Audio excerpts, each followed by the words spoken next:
Imagine mo to pare ko, ₱1,000,000 every month. Yan yung goal natin. And kung tutusin parang magic, di ba? Pero hindi yan magic. Ito ang eksaktong financial strategy ko na magdadala sa Kuko Express operator sa next level. Sa video na ito, ibabahagi ko sa inyo ang bawat detalye mula sa income streams, expenses, hanggang sa mga projections at financial hacks na gagawin natin para maabot natin ng ₱1,000,000 a month. Kaya kung seryoso ka pare ko sa pag-scale ng business mo at hindi mo to dapat palampasin. So let's dive in at simulan natin ang journey papunta sa financial freedom, ₱1,000,000 a month as a Kuko Express operator. Disclaimer mga pare ko, ang impormasyon dito ay batay sa personal kong karanasan, analysis at kakayanan. Hindi ito financial advice for you, pwede nyo lang siyang gamitin to get some lessons. Kaya mag-research ka rin pare ko at kumonsulta sa mga eksperto bago gumawa ng kahit anumang financial decision. Alright? So, alam nyo ba pare ko, bago tayo sumabak sa numero at strategies, gusto ko muna ikwento sa inyo yung simula ng journey ko. Nung nagsimula ako sa Kuko Express, parang umakyat lang talaga yan sa bundok na sa gitna ng ulan. Napakahirap. Every step, parang punong-puno lagi ng uncertainty and doubts. May mga araw na naisip ko, paano ba ako makakaangat sa kabila ng lahat ng challenges na yan? Pero doon ko natutunan na kahit sa pinakamadilim na sandali, ang tamang plano at tiwala pa rin sa sarili ang nagbibigay talaga ng liwanag sa lahat ng gagawin natin bilang mga negosyante. Isipin nyo pare ko, yung pangarap mong maliit na bubuin mo pa lang, ang hirap i-imagine ko ng future. Ang hirap makita yung 3 to 5 years moving forward. Tulad ng sabi ni Zig Ziglar, you don't have to be great to start. Lagi niyong tatandaan yan. Pero you have to start to be great. Lahat ng pagkakamali ko noon, 10 years ago, madali ko na siyang ma-apply ngayon. At yun na rin yung sinishare ko sa mga operators namin. Yung mga bagay na makakaiwas sa kanila sa sobrang daming problema. Ngayon, nandito na tayo pare ko. Ang goal ko ay ipakita sa inyo kung paano ko pinlanong pagdugtong-dugtongin ang bawat income stream at kontrolin ang gastos para makabuo ng solid na financial foundation. Mula sa pagbili ng orders, merchant onboarding hanggang sa rider expenses, I promise you, after this pare ko, you'll see na ang bawat sentimo ay may kwenta sa lahat ng ito. Kaya tara pare ko, samahan niyo ako sa pag-explore ng financial blueprint natin today na nagbigay sa akin ng lakas ng loob at determinasyon to move forward. Ang unang bagay na kailangan natin pag-usapan ay ang tungkol sa income stream. Dito sa Kuko Express Operatorship Program, meron lang 3 major na pinanggagalingan ng income. Pabili orders revenue, delivery fee revenue, at saka yung share sa recurring monthly subscription fees ng mga merchant. Sa pabili orders revenue, ang pabili fee, sineset yan ng operator. Silang nasusunod. Sa lahat ng pabili fee service na yan, may patong yan na minimum of 10%, 7% lang kay Kuko Express. Anything more than that, makukuha ko na bilang operator. Maliban dyan, yung delivery fee, sa akin, 100% lahat bilang operator. Next is yung merchant-related revenue naman, napakasimple lang nito. May 20% income kami bilang operator sa lahat ng ibabayad ng mga merchant. So kung operator ka, yun ang isa sa major passive side income. And yun ay lifetime. Unless mag-quit ka sa business, yun yung mangyayari, di ba? Unless tigilan mo talaga yung negosyo mo, wala na. Pwede nating i-try ngayon. Try natin computein. Nasa Docs tayo ngayon, Google Docs. Sa pabili fees, ang kikitain natin dyan is anything more than 7%. Yun daw ang kita ng operator. So, nag-decide na ako na ang mga bubuksan kong location is 10% lang ipapatong ko doon sa mga pabili fees. Yung mga pabili fees na yan yung mga nagpapabili sa Jollibee, KFC, mga malalaking kumpanya na hindi namin kayang basta i-partner. Bakit siya pinapatungan? Kasi mas mahirap yung process ng pabili kaysa sa partners. Kailangan mo pumila, maglabas ng pera, maghintay, magbayad, tapos maghintay ulit bago ka makaalis. Hindi ka tulad sa partner merchant, pag delivery business ka, pagdating mo doon, pick up na lang and drop off na lang. Kaya may additional fees siya. So, let's say 3% ang kikitain natin doon out of the total food sales na nabebenta natin. Next naman, sa pabili delivery fees, kung ano lang naman ang iniisip ko dyan, na magiging strategy ko dito sa Kuko Express is, kung magkano yung charge ng lugar, ng mga delivery rider doon, yun din ang ilalagay ko dito. Same lang. So, walang problema. For example, pwede siyang mag-start sa first kilometer o let's say 30 pesos sa base pay plus 10 pesos per km. So, yan ang kita ko sa kada transaction sa delivery fees sa pabili fee. Sa Kuko Courier naman, naka-fix kasi ito ng 50 pesos plus 10 per km. And then sa Kuko Merchant naman, most probably kasi ang binibenta ng Kuko Express is about 3,698 o about 3,700 per month. Pero ibig sabihin, 700 per merchant per month naman yung sa akin bilang operator. And delivery fees galing sa merchant, ilan yung i-estimate natin doon. Let's do sample computation ngayon ng income. Kung pabili service fee 3%, magkano ba yung usual na tinatawag na basket size per transaction? Ang ibig sabihin nito, for every transaction ng isang tao, magkano yung binibili nila on average? Actually, mas maganda kunin nyo ay mean. Pag mean, tatanggalin mo yung pinakamataas at pinakamababa. Ang kukunin mo lang, yung mga pinakamataas, let's say, 3 pinakamataas na benta mo for the month, tanggalin mo yun, wag mo isama. 3 pinakamababa, wag mo isama. Kukunin mo lang yung nasa gitna at yun ang i-average mo. Ganon natin kunin yung ating mean. So let's say, dito sa pabili service, dito sa Alfonso, ang average size namin, basket size per pabili is about 500 to 700 per transaction. So ngayon kayo, isipin nyo mabuti, ano ang basket size ng negosyo mo? Dahil alam na natin yung 600, pwede na natin i-multiply ngayon yung 3%. So ibig sabihin daw, kumikita tayo ng 18 pesos kada transaction. Ang next na tatanong natin dyan, ilan ba yung average delivery on a daily basis ng ganito kaliit na location? So sa Solano, Nueva Vizcaya kasi, ang lugar na to, kailangan nating malaman ngayon kung gaano karaming tao. 62,000 lang ang population nung 2020, but that's over 4 years ago. Kung lalagyan natin yan ng 3% increase sa kanilang population, estimated mga nasa 70,000 na ngayon ang mga tao dyan. Ibig sabihin, halos parehas lang siya sa mga tao dito sa Alfonso. Ibig sabihin, pwede kong ma-figure out in a way kung ano yung potential ng location na yon. So kung population niya is about 70,000, usually pag tinignan nyo, about half of that population ay mga botante na ang edad. So pwede nating masabi na about 35,000 ang potential market natin. Ibig sabihin, ang potential nito, potential daily deliveries is about, let's say, 20 to 30 per day. Ngayon, kung 20-30 per day pa yan, ibig sabihin pala, possible tayo mag-20. Pero sa unang buwan, hindi pa. Month 1 pa lang ang finifigure out natin, maparikoy. Yung Katarman, inabot sila ng 3 months bago sila umabot ng about 15 deliveries on average. I-assume din natin na abutin tayo ng 3 buwan. Sa first month, let's say na about mga 50 deliveries lang muna tayo dyan. Non-partner merchant ito. Kung kumikita tayo ng 500 per transaction, i-times natin sa 50 transactions, sa isang buong buwan na to napakababa nito. Times 3%, ibig sabihin pwede tayong kumita ng 750 sa isang buong buwan para lang sa pagtatransact ng mga yan. Pero tandaan nyo, hindi lang naman yan ang income natin. Next na magiging income natin, ilan ba yung potential distance per transaction?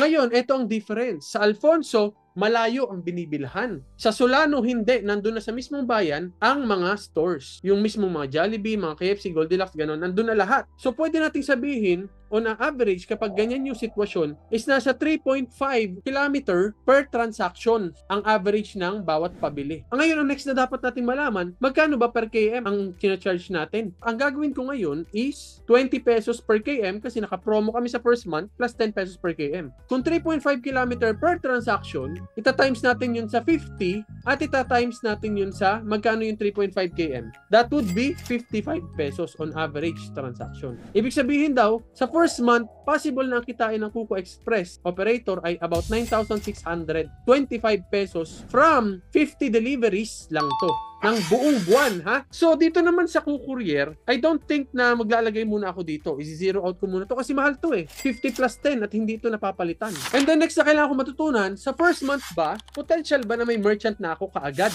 Ang strategy na gagawin ko mga pare ko to get merchant onboarded sa Kuko Express sa lugar ng Solano ay magbibigay muna ako sa kanila ng free access. Kung free access yan, pero ang goal ko ay mag-onboard ng 30 trial accounts. Pero hindi rin ganun kadali yun. So, babaan natin yan. Imbis na 30, gawin lang natin 10. Sa unang buwan, nag-expect ba ako na may magbabayad agad na merchant? Hindi.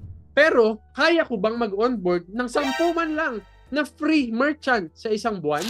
Yes, kaya yun. Dahil currently, nasa 5 na kami. 2 weeks na. Simula nag-start. Pero 1 week kasi ako hindi gumalaw. So, ibig sabihin, every week kaya ko yung minimum of 5. Ilagay lang natin 10 lang. So, sa 10 merchant na yan, wala akong kikitain dyan. So, ang income ko dyan ay 0. However, sa activities kasi natin, yung mga binigyan ko ng mga free access sa Kuko Express app ay may kapalit. Kailangan nilang mag-share, mag-post, mag-tag ng Kuko Express Solano page 2 times a week. So, ngayon, nag-expand yung reach natin ng hindi lang efforts ng Kuko Express galing lahat. Sa umpisa din ito, may papapa-deliver na rin yung mga merchant na yan. Out of those 10, siguro magta-try lang yan ng mga 1 o 2 beses. So, ilagay natin 2 deliveries per merchant times 10. Most probably, kung may 20 deliveries yan, magkano kaya ang average delivery fee? Let's say mga 40 pesos lang. Basically, yan na lahat ng sources of income natin. Kung yan ang ating source of income, meron na tayo ngayong total income. Next, na kailangan natin pag-usapan na ngayon is mga potential expenses. So sa potential expenses, maraming mga direct expenses dyan. Una, meron tayong rider account subscription. Mga subscriptions natin. Operator account, rider account. May rent ba tayo? Wala. May water ba tayo? Wala. Possible, meron tayong load na kaunti, meron tayong internet na kaunti. Potential expenses pa natin is advertising cost. Ito, medyo malaki to. Dito kasi mabubuhos lahat. Delivery riders and other overhead costs. Basically, ito lang naman yung gastos ko bilang operator ng Kuko Express. Operator account, binabayaran niya ng 1,399 per month. Rider account, 0 kasi hindi ko pa naman kailangan ng maraming rider account. Ang rider account is 1,199 per month. Pero makakatipid ako dito kapag kumuha ako ng 12 months in advance. Magiging 799 na lang siya. Since yun ang gagawin ko, 799 na lang ilalagay ko per month. Sa pag-compute ng expenses, laging may paraan para pamurahin ang gastos. Usually, kailangan mo ng economy of scale para makamura ka. Yung kaya mo na mag-purchase ng malalakihan na. So, since ako seryoso ako sa negosyo na to, ang kukunin ko na yung 1 year advance na. Kasi pag 1 year, 10 months plus 2 months free. Dalawang 1,399 yung free. So, why not? Kunin natin yung 1 year. So, magiging from 1,399, magiging 1,165 na lang siya. Ang rent, wala man ako rent, nasa bahay lang ako. Kahit nasaan ako, pwede ako magtrabaho. Water, sisingilin pa ba ako ng asawa sa tubig? Huwag naman, inumin lang naman kailangan ko, tsaka panligo eh. Hindi ko nga kailangan mag-prepare. Load, 200 per month. Internet, 700 per month. Advertising cost. Ito pare ko ang kailangan natin maintindihan. Yung negosyo Kuko Express system na yan. Pero hindi malalaman ng tao yan kung hindi tayo mag-advertise. Pero hindi rin ako willing pumunta sa Solano para lang mag-marketing. Ayaw ko at hindi ko kailangan gawin yun. Ano ngayon ang gagawin ko para ma-reach out ko yung mga tao doon? Yung mga potential customers doon, mga potential partners doon, puro phone calls lang yun. Walang physical visitation. So, since hindi ko kailangan gawin yun, ang advertising ko, ibubuhos ko sa ads talaga. Tapos pag may partners na, bibigyan ko sila ng mga tarpaulin signages, ipapadala ko na lang yun. Sobrang simple. Pero, kailangan natin ng malaking budget. Bakit? Kasi nga, wala kang presence. Wala kang physical activity doon. Kailangan may mangyari doon na kayang tumapat sa ganong klaseng activities. Aasa lang ba ako na nagpe-Facebook posting lang ako? Siyempre gagawin ko lahat ng mga marketing activities na manually. Yung mga free.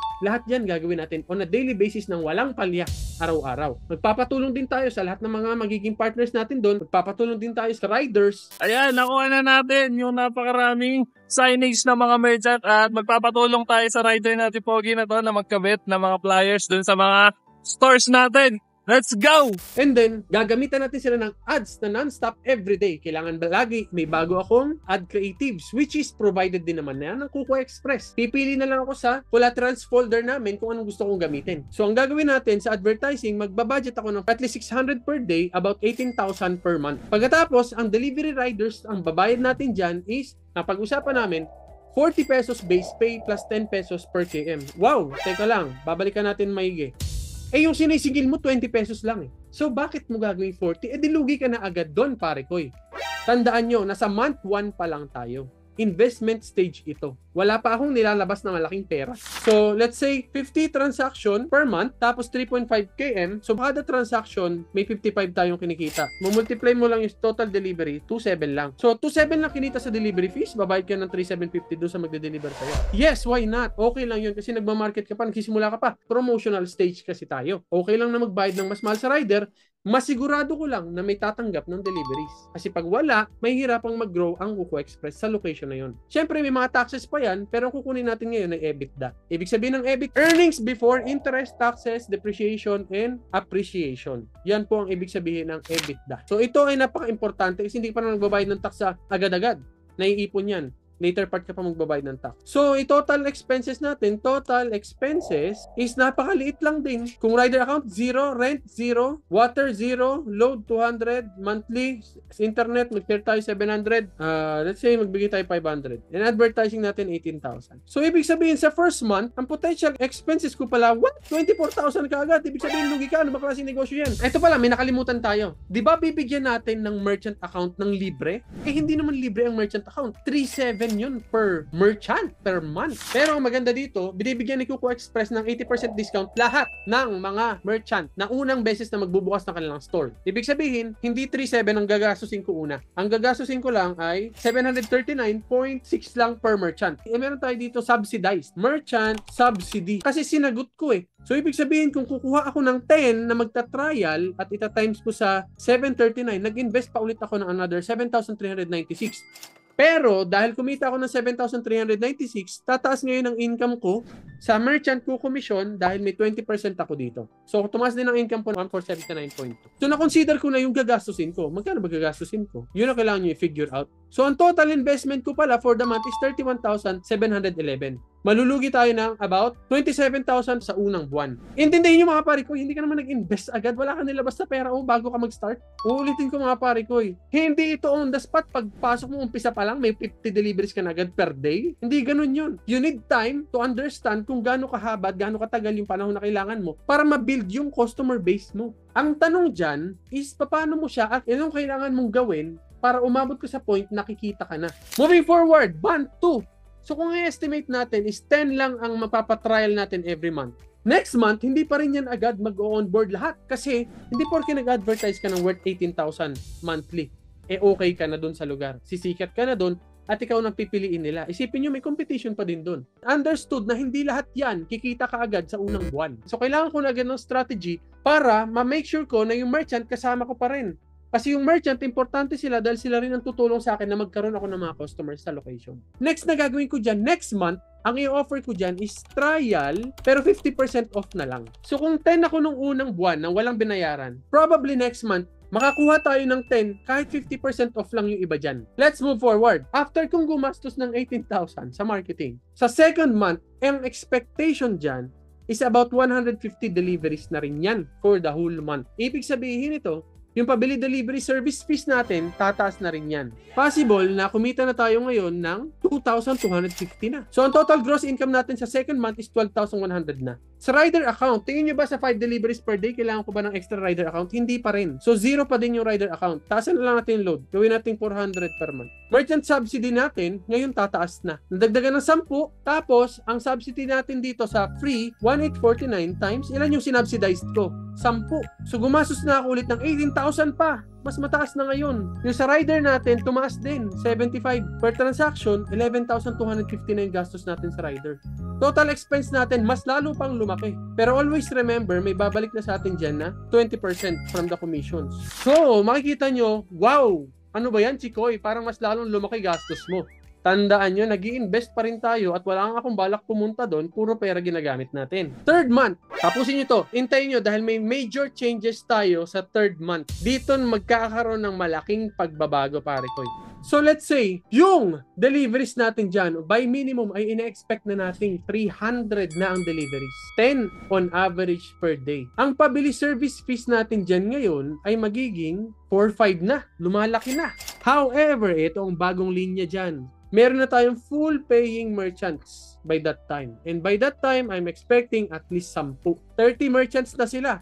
10 nagta-trial, 10 naka 50%, at 10 full paying merchant. Okay, babaan natin. Hindi talaga lahat nag-convert. 6 na lang daw yung nag-full paying merchant. Moving forward, ano na yung expenses natin? Eto, sa subsidy tayo magkakaroon ng changes. So, ang subsidy natin for free, 7,396 pa din. Ang subsidy naman natin for paying ng 50%, 14,000 pa din. So, itong full paying, ang subsidy ko dyan, 0 na. At ang delivery fee kikitain natin dyan, nasa 22,000 na. So, ang total expense natin ngayon is 65,000. So, dahil hindi ko na pala kailangan mag-subsidize, ibig sabihin, magkano pala kikitain ko? Itong 6 na to, nagbabayad na yan ng full. Meron na daw akong 4,437 monthly passive income from those 6 merchant na nagbabayad monthly. Ngayon, idadagdag ko pa ulit yung kikitain natin dito. Yung 20% pa ulit sa nauna pa na mga merchant. So may 88 passive income na ako by this time. Pero negative 33,000 pa rin pala ako. Pero tingnan nyo ito mabuti. Gumaganda na yung income stream natin from 5,700 to 32,000 na monthly. Now, moving forward tayo.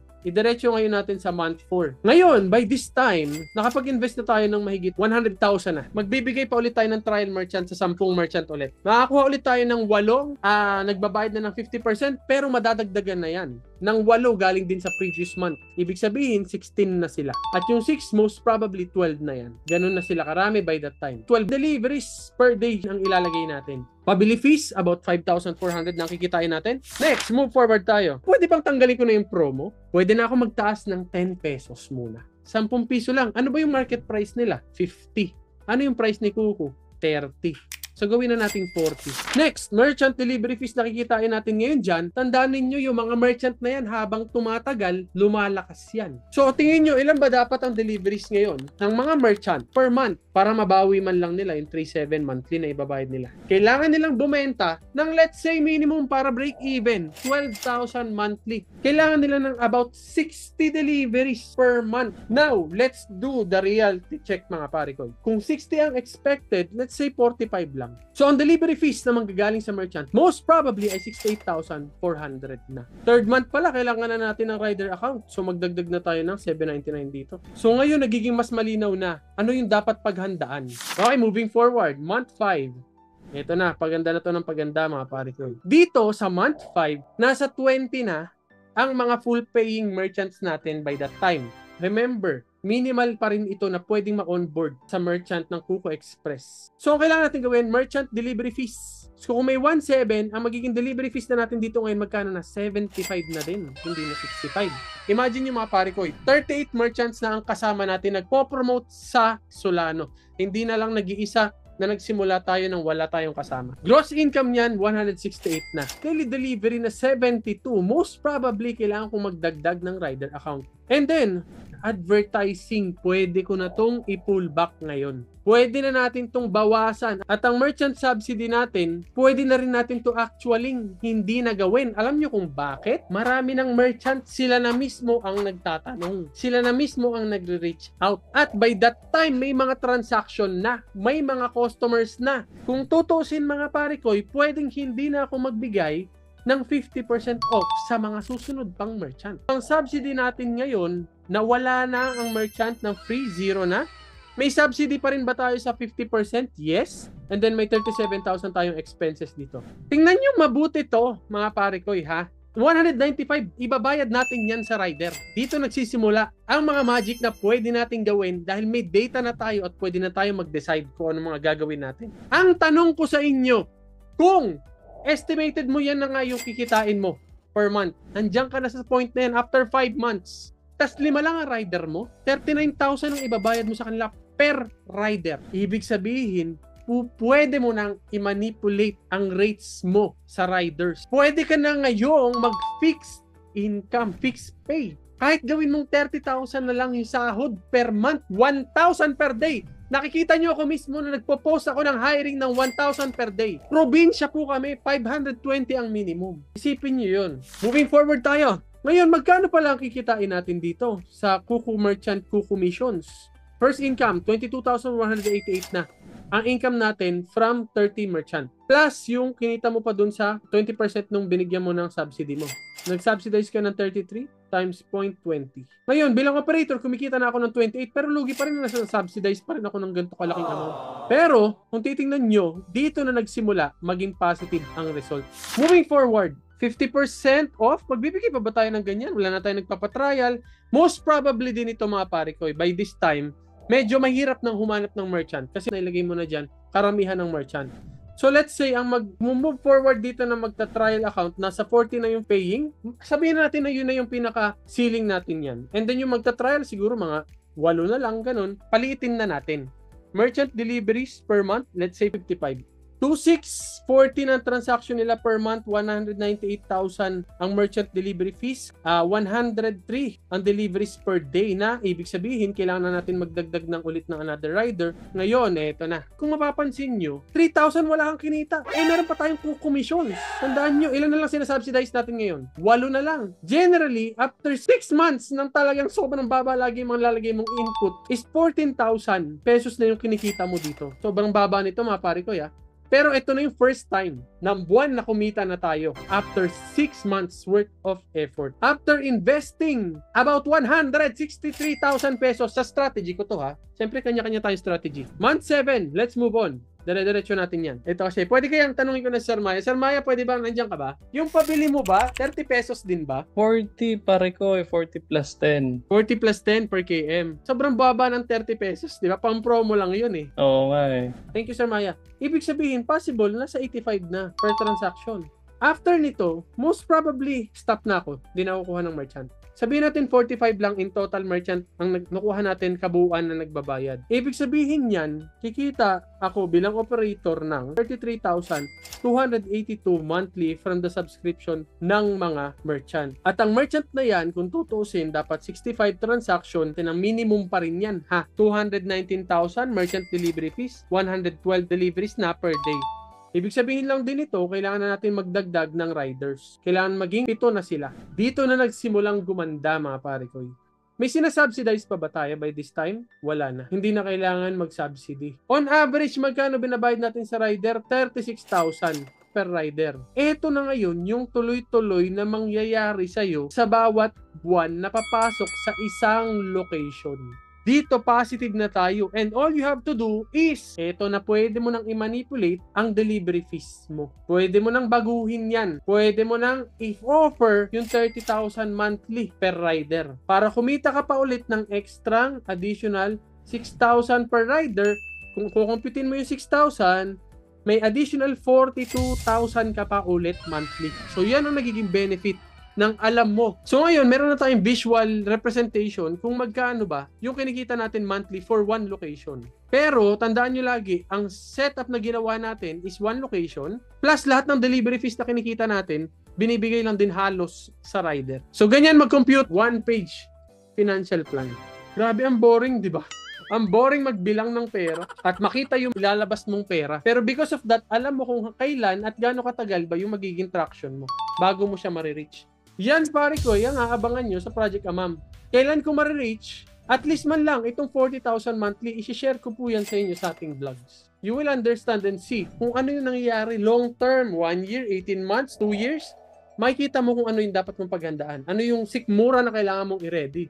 Makikita mo yan kung talagang ilalatag mo siya ng ganito. Detailed as much as possible. Okay, matakot yan. Pera yan eh. Ini-invest mo yan para may babalik sa'yo. Ganun nag-work yun. Hindi siya ini-invest mo lang dahil itatapon mo lang yun. Another key takeaway pare ko na dapat nyo rin tandaan. Huwag kayong mag-overestimate. Underestimate tayo. Doon tayo sa babaan lang natin. Huwag masyadong mataas. Kasi pag masyadong mataas, nagkakaroon tayo ng false hope, no? Na ang tingin natin, lahat yan, tuloy-tuloy, ganun lagi ang mangyayari sa pera. Lagi nyo i-update yan, palitan, tingnan nyo kung ano yung nag-work, tingnan nyo kung alin yung hindi. I'm very hopeful na mapakinabangan nyo ang paggawa ng business financial plan. Siguro medyo boring, ano? Pero, this is very helpful. Pakinabangan nyo sa mga negosyo nyo. Sana ma-apply ninyo. And let me know kung anong nangyari sa negosyo nyo. Ako nga pala si Chicoy Gonzales. Maraming salamat sa pag-join nyo. Para sa Project Amam, antabayanan ninyo dahil tuloy-tuloy nga po ang pag-grow natin, pag-reach natin ng 1 million a month. Thank you so much mga pare ko. Bye-bye!